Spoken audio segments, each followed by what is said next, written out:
Makakapanayan natin ngayon si Captain Noemi Cayabyab, ang spokesperson ng Philippine Coast Guard. Magandang gabi po, Captain. Yes, good evening po, Ma'am Ivy, at sa lahat po nakikinig sa ating programa. Captain, kamusta po yung overall Christmas holiday preparations ng Philippine Coast Guard? Well, as we speak, Ma'am Ivy, no, matiwasay naman po at pagdating naman po sa nabanggit po ninyong kaninang libreng sakay program po ng Philippine Coast Guard, particularly po sa mga stranded passengers po natin sa Lucena, papuntang San Agustin, Romblon. Kanina po ay 2 barko po ang umalis at nag-deploy po tayo at nagsakay ng 164 passengers. Kasama po dito yung BRP Suluan at saka BRP Bagakay po. So ito pong BRP Suluan ngayon nakabalik na po sa puerto po ng Lucena at inaantay na lang po natin yung BRP Bagakay.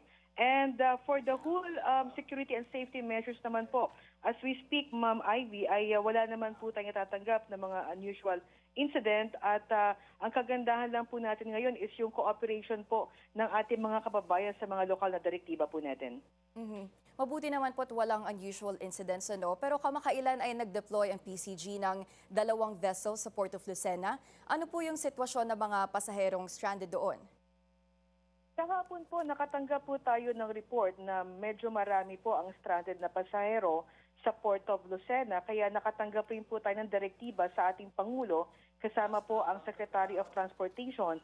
And yan po ang dahilan kung bakit nag-deploy po ang Philippine Coast Guard sa direktiba po ng ating komandante na si Admiral Ronnie Hilgavan. So kanina alas 6 po ng umaga ay ating i-deploy ang BRP Suluan, sakay po ang 75 passengers.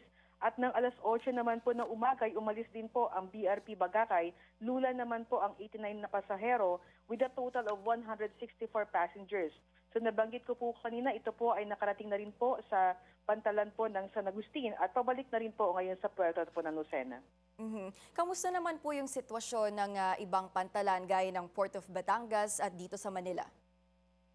Well, enough naman po ang commercial vessels na naglululan po, nagsasakay na ating mga pasahero. We had a coordinating meeting yesterday with the Philippine Ports Authority. Kasama rin po yung ating mga shipping company. So enough naman po ang nailalabas naman po or naka-allocate na mga barko para isakay po itong ating mga kababayan. Captain, how about the weather? Wala naman po ba tayong namomonitor na sama ng panahon? Wala po tayong weather disturbance na ine-expect this holiday season. Pero ang nakikita po ng Philippine Coast Guard based po sa weather update ng Pag-asa, dulot na rin po ng amihan ay meron pa rin po mga area, particularly po sa norte, na medyo mataas po yung alon. So patuloy po ang ating pag-remind, particularly sa mga coastal communities, na kung hindi po kagandahan yung sea condition, ay wag po munang maglayag. Ma'am, kapaskuhan na po, bisperas ng Pasko. Lahat po ba ng Coast Guard personnel natin naka-duty? Yes, naka-heightened alert status po tayo, Ma'am Ivy, no, hanggang matapos po itong taon. And even yung New Year's season po natin, nag-heightened alert status po ang Philippine Coast Guard starting December 20 hanggang January 4. So ibig sabihin po yan, Ma'am Ivy, lahat po ng ating tauhan, kasama po yung mga floating, air, and land assets po natin, lahat po yan ay naka-standby at naka-activate na po 24/7. Ano po yung mga paalala nyo sa mga biyaherong pauwi pa lang sa kanilang mga isla ngayon? Yes, ang ating pong constant reminder sa ating mga kababayan ay una, bumili po ng maaga ng ticket at pumunta po tayo lagi ng maaga sa pantalan because definitely ang lahat po ng ating bagahe, kasama po yung mga pasahero, ay mag-undergo po ng ating security protocol inspection po. And then, pangalawa po ay wag po tayo magdadala ng mga prohibited items, yung mga matutulis, mga flammable and explosives kasi ngayon pong New Year's po, we will be expecting na meron po mga paputok na dadalhin. So yan po ay pinagbabawal na isakay po sa ating mga barko.